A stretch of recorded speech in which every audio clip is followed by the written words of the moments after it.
নেশাদার দ্রব্য পান করলে মানুষের সালাত ইবাদত কবুল হয় না। আবু হুরায়রা রাদিয়াল্লাহু তাআলা আনহু বলেন, রাসূল সাল্লাল্লাহু আলাইহি ওয়াসাল্লাম বলেছেন, মান শারাবাল খামরা লাম ইয়াতুব লাম তুকবাল লাহু সালাতুন 40 লাইলা। কেউ যদি নেশাদার দ্রব্য পান করে তাহলে তার 40 দিন সালাত কবুল হবে না। মানে 40 দিন সালাত কবুল হবে না, এরকম পাপ দুনিয়াতে নেই। জেনা মহাপাপ, কিন্তু এরকম নয়। মদ সুদ খাওয়া মহাপাপ, কিন্তু এরকম নয়। সুদের পাপের ভাষা ভিন্ন। সুদের পাপের ভাষা আবার খুব কড়া, খুব শক্ত। সুদের পাপের ভাষাগুলো একটু শুনতে খুব ভারী লাগে। রাসূল সাল্লাল্লাহু আলাইহি ওয়াসাল্লাম বলছেন, রিবা সাবুনা জুজান আইসান কারজুলুল্লাহ। সুদের পাপের 17টা ভাগ রয়েছে। ছোট ভাগ হলো মার সাথে জেনা করলে যেমন পাপ হয়, এই সুদের পাপগুলো আবার জেনার সাথে জড়িত, মানে কথাগুলি। তার এইটা সবচেয়ে ভারী, যে মায়ের সাথে জেনা করলে যেমন পাপ। আর একবার বলছেন, মায়া কোনো দিরহাম রিবা ইয়ালাম আসাদু মিন সিত্তাতি ওয়া সালাসিনা জিনিয়া। কে যদি জেনে শুনে 1 টাকা সুদ খায়, 36 বার জেনা করলে যত পাপ হবে, 1 টাকা সুদ খাইলে তার চেয়ে বেশি পাপ। ভাষাগুলো, সুদের পাপের ভাষাগুলো এরকম। আবার সুদের পাপের একটা শাস্তি উল্লেখ আছে, যে শাস্তি আর কোন পাপের নেই। কেউ যদি সুদ খেয়ে মারা যায়, তাহলে তাকে রক্তের নদীতে ফেলে দেওয়া হবে। নদীতে পানি থাকবে না, শুধু রক্ত। ও যতবার রক্তের নদী থেকে উঠার চেষ্টা করবে, ততবার পাশ থেকে পাথর মেরে তার মুখটাকে ভেঙে দেওয়া হবে এবং নদীর মাঝামাঝিতে করে দেওয়া হবে বিচারের দিন পর্যন্ত। এটা হলো সুদ খাওয়ার পাপের গতি। কিন্তু মদ খাওয়ার পাপটার গতি ভিন্ন। একটা বলল এই, আর একটা হলো 40 দিন সালাত কবুল হবে না। 40 দিন সালাত কবুল হবে না, এরকম কোন পাপের সিরিয়াল নেই এটা ছাড়া। আবু দারদা রাদিয়াল্লাহু তাআলা আনহু বলেন, রাসূল সাল্লাল্লাহু আলাইহি সাল্লাম বলেছেন, মান শারাবাল খামরা লাম ইয়াযাল্লাহু আনহু 40 লাইলা। কেউ যদি নেশাদার দ্রব্য পান করে, তাহলে 40 দিন আল্লাহকে নিজের দিকে করতে পারবে না। কোন পাপ এরকম নাই। একটু আগে বললাম, পাপের জগতের সবচেয়ে বড় পাপ কি বলেন তো? শিরক। সারা জীবন শিরক করেছে, কবরের উপরে থেকেছে, কবরের পাশে থেকেছে, সিজদা করেছে। এখন বলছে, আল্লাহ আমার ভুল হয়ে গেছে, আমাকে মাফ করো। তা আল্লাহ বলবেন, আচ্ছা ঠিক আছে যাও। সুদ মহাপাপ, যেটা এখনই শুনলেন। তো কোটি কোটি টাকা সুদ খেয়ে বলছে যে আমি পাপের সুদের লেনদেন বন্ধ করলাম, কোন প্রকার সুদের সাথে সম্পৃক্ত থাকিব না। এই ব্যাপারে তোমার সামনে আমি স্বীকৃতি দিলাম, আস্তাগফিরুল্লাহ ওয়া আতুবু ইলাইহি। তাহলে আল্লাহ বলবেন, ঠিক আছে তোমাকে মাফ করে দিলাম। এখানে কোনো সময় নেই। কিন্তু কেউ যদি মদ খায়, তাহলে ও আল্লাহকে নিজের দিকে করতে সময় কতদিন লাগবে? 40 দিন।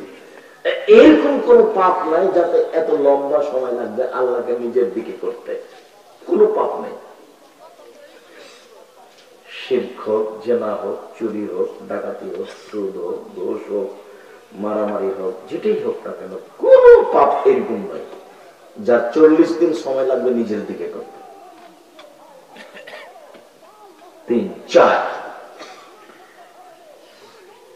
আবু হুরায়রা রাদিয়াল্লাহু তাআলা আনহু বলেন, রাসূল সাল্লাল্লাহু আলাইহি সাল্লাম বলেছেন, শারবুল খামরে কাআবিদে ওয়াসানিন। কেউ যদি সুদ খায়, তাহলে এটা হলো মূর্তি পূজার মতো পাপ। কোন পাপকে মূর্তি পূজার সাথে তুলনা করা নেই, সেটা যেই পাপই হোক না কেন। পিতামাতার অবাধ্য চলা মহাপাপ, সরাসরি জাহান্নাম ঘোষণা আছে। কিন্তু মূর্তি পূজার মতো পাপ নেই। আপনার জেনা মহাপাপ, কিন্তু মূর্তি পূজার মতো পাপ নয়। সুদ খাওয়া মহাপাপ, কিন্তু মূর্তি পূজার মতো পাপ নয়। বলেন তো, পাপের জগতের কোন পাপটা মূর্তি পূজার মতো পাপ? নেশাদার দ্রব্য পান করা।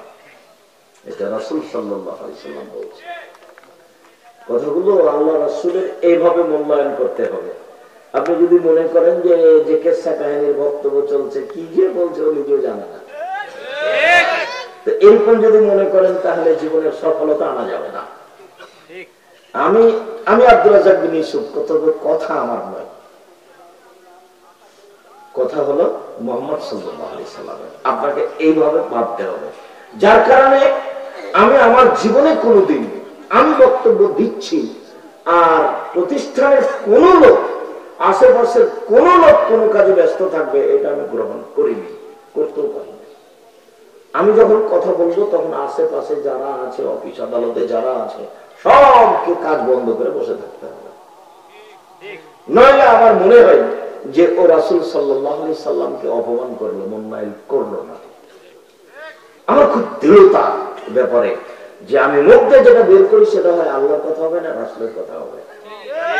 আমি আমার জীবনে কোনোদিন অপ্রয়োজনীয় কথা বলি না। আর যখনই আপনি বক্তব্য কণ্ঠস্বরে দিবেন তখন অতিরিক্ত কথা না বললে কণ্ঠ টিকবে না। বলতে হবে গ্রামে গঞ্জে, হাটে বাজারে, রাস্তায় ঘাটে, এভাবে বলতে হবে। তার মানে কথার মধ্যে আরো অপ্রয়োজনীয় কথা না ঢোকালে কণ্ঠস্বর টিকবে না। ওকে টিকাতে গেলে কথা কি আমার বুঝতে পারছেন? মানে কণ্ঠস্বরে বক্তব্য দিলে আরো অপ্রয়োজনীয় কথা তার সাথে মিলিত হবে, না হলে ওটাকে টিকানো যাবে না। সম্মানিত দিনী ভাই বোন, আমরা দেখছিলাম যে নেশাদার দ্রব্য পান করা পাপটাকে আল্লাহ রাসূল কার সাথে মিলিয়ে দিয়েছে? মূর্তি পূজার সাথে। নেশাদার দ্রব্য পান করা মহাপাপ।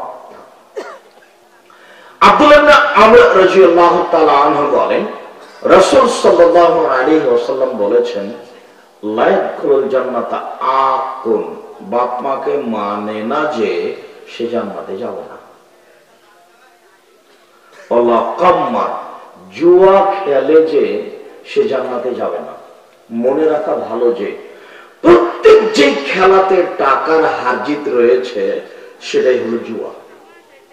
সেটা ফুটবল হোক, ভলিবল হোক, ক্রিকেট হোক, ব্যাডমিন্টন হোক, রিকট হোক, আর যেগুলো বসে হোক, যেটাই হোক না কেন, যে কোনো খেলা টাকার হারজিত যদি থাকে তার নাম কি? জুয়া। আর যদি টাকার হারজিত না থাকে, শরীর চর্চা হয়, তখন যায়। যেমন ফুটবল, এখানে ছেলেরা খেলে, এখানে কোনো টাকার হারজিত নেই। আর যখন টাকার হারজিত নেই, শরীর চর্চাও নেই, বসে বসে সময় কাটাই, তখন সেটা আরো হারাম।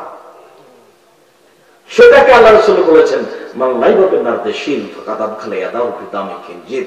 কে যদি চৌসার, ছক্কা, লুডু, দাবা, পাঞ্জা, ক্যারাম বোর্ড, তাস, গেমস, আরো যত পৃথিবীতে এরকম বসে বসে খেলা দেখা দিয়েছে, আরো দিবে কিয়ামত পর্যন্ত, সব নারদের শির এসব খেলায় কেউ যদি অংশগ্রহণ করে, তাহলে সে তার হাতকে শরীর রক্তের মধ্যে ডুবিয়ে দিল।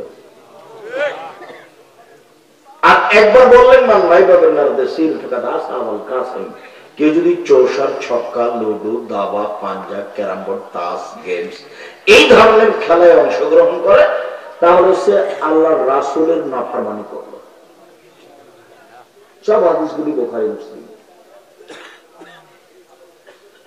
তাহলে আমরা এই মধ্যে 1 মিনিটের আলোচনায় বুঝলাম যে শরীর চর্চামূলক খেলা যাতে টাকার হারজিত নেই সেটা যায়, বোঝা যায় না।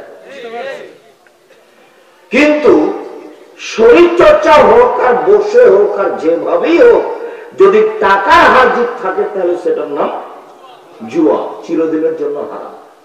পৃথিবীতে যে নামেই হোক না কেন, বোঝা গেল না কথা, ওই খেলাটার নাম যেটাই হোক, আমরা